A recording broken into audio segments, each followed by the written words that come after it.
جو بول سکتے نہیں، سن سکتے نہیں، نہ کسی کو نفع دے سکتے نہ نقصان۔ چچا نے کہا تم ہمارے خداؤں کے خلاف ہو، پھر ایسا نہ بولنا ورنہ تمہیں سزا ہوگی۔ ایک دن حضرت ابراہیم علیہ السلام لوگوں سے مخاطب ہوئے اور کہا پرستش کے لائق نہ نمرود ہے نہ یہ بت، بلکہ اللہ ہی ہے جس نے ہم سب کو پیدا کیا اور اس دنیا کو بنایا ہے۔ ابراہیم علیہ السلام کا نام اور پیغام تیزی سے پھیلنے لگا، لوگ ان کی بات غور سے سننے لگے۔ جب یہ بات نمرود کے دربار میں پہنچی تو انہوں نے کہا یہ کون لڑکا ہے؟ لوگوں نے کہا یہ ازر کے گھر میں جوان ہوا ہے۔ نمرود نے اسے فوراً اپنے دربار میں بلانے کو کہا۔ ابراہیم علیہ السلام نمرود کے دربار میں پہنچے۔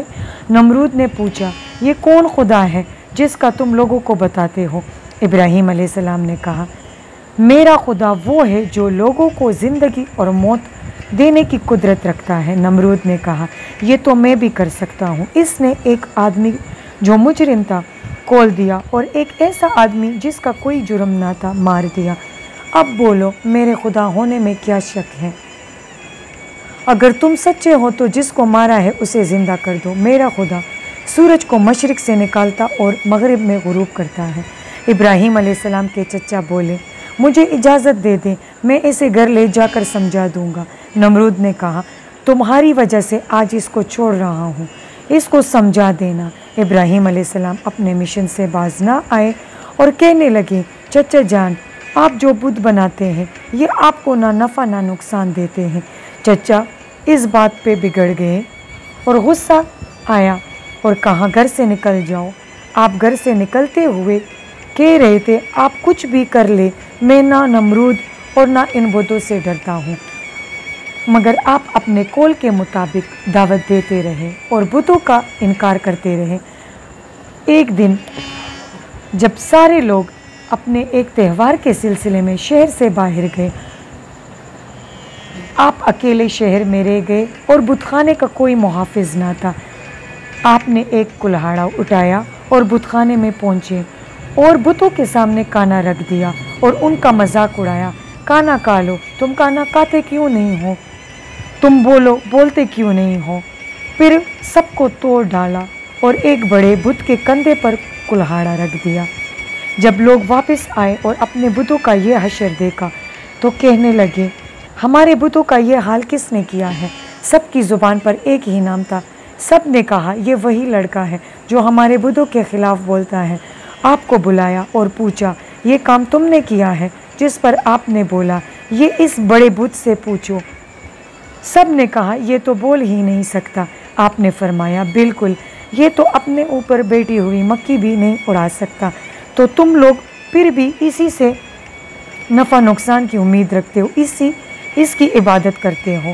سب سوچنے لگے یہ تو سچ ہے، لیکن ایک آدمی جو نمرود کا آدمی تھا بولنے لگا اگر تمہیں چھوڑ دیا تو تم ہمارے بت خانے کو بھی توڑ ڈالو گے، لہٰذا تمہاری یہ سزا ہونی چاہیے کہ تمہیں زندہ جلا دیا جائے۔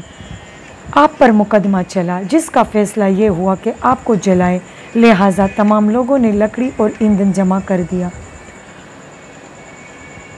وہاں آپ کو قید سے نکالا، آگ کی طرف لا رہے تھے، آپ کو آگ کی طرف لا رہے تھے کہ آگ کی شدت اتنی زیادہ تھی اس کے اوپر پرندہ بھی نہیں اڑ سکتا تھا۔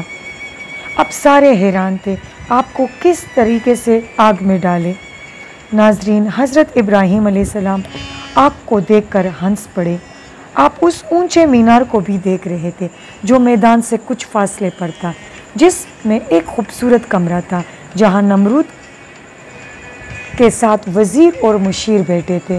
آگ کی شدت بہت زیادہ تھی، سب یہی سوچ رہے تھے کہ آپ کو آگ میں کیسے ڈالے۔ تب لوگوں کے دماغ میں شیطان نے منجنی کا تصور ڈالا۔ امام جعفر صادق سے منقول ہے کہ منجنی دنیا میں سب سے پہلے ابراہیم علیہ السلام کے لیے کوفے میں کوہ سار نامی نہر کے کنارے بنائی گئی اور اس منجنی کو شیطان نے بنایا تھا۔ آپ کو منجنی کے ذریعے آگ میں ڈالا گیا۔ اس وقت زمین اور آسمان سے فریاد بلند ہوئی اور کائنات کی ہر شے آپ کی مدد کی خواہش ظاہر کر رہی تھی۔ زمین نے کہا اے اللہ مجھ پر تیری عبادت کرنے والا سوائے ابراہیم کے اور کوئی نہیں، کیا تم راضی ہو کہ اس کو لوگ جلا دے؟ فرشتوں نے کہا تیرے خلیل ابراہیم کو آگ لوگ جلا رہے ہیں۔ اللہ نے فرمایا اگر مجھ سے مدد طلب کرے گا تو ضرور قبول کروں گا۔ آپ نے اللہ سے دعا کی۔ اس وقت جبرائیل علیہ السلام آپ سے ہوا میں ملاقات کی اور کہا اے ابراہیم مجھ سے کوئی حاجت ہے؟ آپ نے فرمایا تم سے کوئی حاجت نہیں، پر سب کے پروردگار سے ضرور ہے۔ پھر اللہ نے آگ سے کہا سرد ہو جا، اور وہ سرد ہوئی، اور وہاں جبرائیل علیہ السلام آپ سے گفتگو میں مشغول ہوئے۔ کہتے ہیں کہ چپکلی آگ کو پھونکے دے رہی تھی اور مینڈک آگ میں پانی ڈال رہا تھا۔ اللہ نے حکم دیا تھا آگ کو کہ سرد ہو جا، اور یوں ابراہیم علیہ السلام کو اللہ نے آگ سے نجات دی۔ یہ سب دیکھنے کے بعد نمرود آپ کے پاس آیا اور کہا حیرت ہے کہ تمہارا حکم آگ پر چلتا ہے، جس پر آپ بولے یہ سب اللہ کی قدرت ہے۔ نمرود کو ڈر تھا کہ کہیں لوگ آپ پر ایمان نہ لائے۔ اس نے لوگوں کو لالچ اور کچھ کو ڈرا دھمکایا، اور پھر آپ کے بارے میں کہا آپ کو شہر بدر کر دیا جائے۔